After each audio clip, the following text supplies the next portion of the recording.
Hello everyone and welcome back to the channel. How are you today? Today I am here with Emma and today we are going to talk about going to the doctor. Hello, everyone. I am very happy to be here today. Let's start our conversation. Emma, do you visit the doctor often? Not very often, Daniel. I usually visit the doctor when I feel sick. That is the same for me. When was the last time you went to the doctor? About 2 months ago. Why did you go? I had a bad cold. Oh, I hope you are feeling better now. Yes, thank you. I am fine now. That is good to hear. Emma, do you get nervous when you visit a doctor? A little bit, Why? because I do not know what the doctor will say. I understand. But doctors help us stay healthy. That is true. What do you usually do first when you arrive at a clinic? I go to the reception desk. Me too. Then I tell them my name. And sometimes they ask for your appointment time. Yes, they do.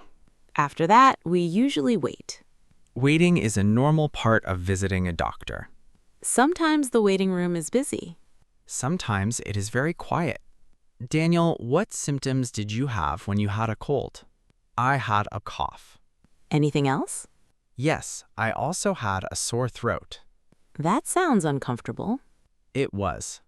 Did you have a fever? A small fever. I see. What symptoms do you usually get when you are sick? Sometimes I have a headache. Headaches are very common. Yes, they are. Let's learn some useful doctor vocabulary. Great idea. The word appointment is important. An appointment is a scheduled meeting with a doctor. Very good. Another useful word is patient. A patient is a person who receives medical care. Exactly.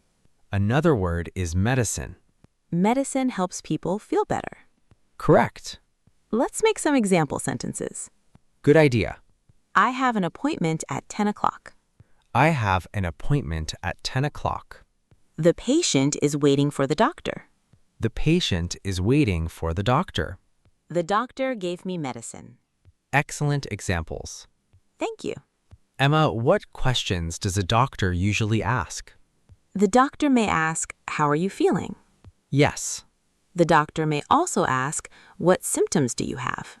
that is a common question. Another question is, "How long have you felt this way?" Very useful. Let's practice a simple doctor conversation. Okay. Doctor, hello, what seems to be the problem? Patient, I have a headache. Doctor, how long have you had it? Patient, for 2 days. Doctor, I understand. That is a simple and useful conversation. Yes, English learners can practice it. Let's talk about grammar. Great. We often use have to talk about symptoms. Can you give examples? Sure. I am listening. I have a cough. I have a fever. I have a headache. Very easy patterns.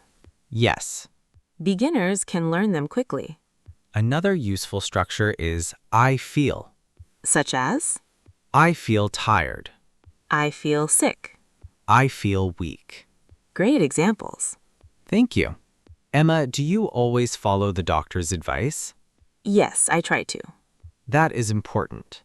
Doctors study medicine for many years. They know how to help patients. Exactly. Do you take medicine on time? Yes, Me too. it helps recovery. That is true. What do you do when you have a cold? I drink a lot of water. Good idea. I also get plenty of rest. Rest is very important. Yes, Sometimes I drink warm tea. that sounds relaxing. It helps my throat feel better. Nice. Let's learn more useful words. Okay. Clinic. A clinic is a place where doctors see patients. Correct. Another word is prescription. A prescription tells you what medicine to take. Exactly. Another useful word is nurse. A nurse helps patients and works with doctors. Very good. Thank you. Listeners, have you visited a doctor recently? What happened during your visit? Please write your answer in the comments. We would love to hear from you. Emma, have you ever had a health checkup? Yes, I have. How was it? It was simple and quick. That is good. The doctor checked my blood pressure. Did everything look okay? Yes. Wonderful. Regular checkups are important. I agree. They help find problems early. That is true. Daniel, what should people do before a doctor's appointment? They should arrive on time. Good advice. They should also know their symptoms. Yes. It helps the doctor understand the problem. Exactly. Sometimes people forget important details. That happens. Writing notes can help. Very good idea. Thank you. Let's practice pronunciation. Great. Doctor. Doctor. Medicine. Medicine. Appointment. Appointment. Patient. Patient. Excellent. These words are useful in everyday life. Yes, they are. If you are enjoying this conversation, don't forget to like and subscribe. It helps more English learners find our channel. Thank you for your support. We really appreciate it. Emma, what is the most important thing about staying healthy? Eating healthy food. Good answer. What about you? Getting enough sleep. Sleep is very important. Yes, Exercise is important too. I agree. Healthy habits can help prevent illness. That is true. Small, healthy choices make a big difference. Very true. Today we learned many useful English words. We also practiced common doctor conversations. And we learned useful grammar patterns. I hope our listeners learned something new today. Keep practicing your English every day. Learning English can be fun and useful. One conversation at a time. Today was a lot of fun. I enjoyed our conversation today. Thank you everyone for listening. We hope to see you again soon. See you in the next episode. Take care and stay healthy. Goodbye everyone. Bye.